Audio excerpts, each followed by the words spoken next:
আসসালামু আলাইকুম। আমার কাছে একটা চার্জার নিয়ে আসছে। এটা হচ্ছে পানি ব্যাটারির চার্জার, 680 ওয়াটের একটা চার্জার।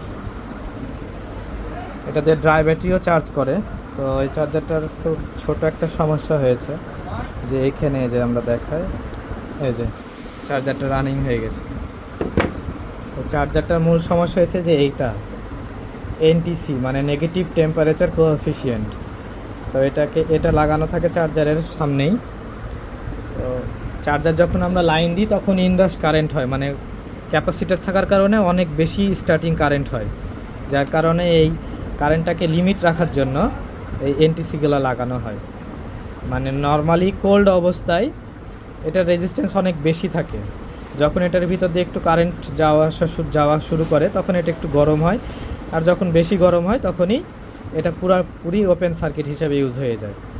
তো এই জন্য এটা ব্যবহার করা হয়। তো অনেক সময় এটা অতিরিক্ত বেশি গরম হয়ে যাওয়ার কারণে পুরে বাস্ট হয়ে যায়। তো আমরা এই যে এখানে একটা এনটিসি লাগাবো, দুইটা লাগাতে হবে এটাতে, যেহেতু এটার ওয়াট বেশি। তো তাহলে এই চার্জারটা রানিং হয়ে যাবে।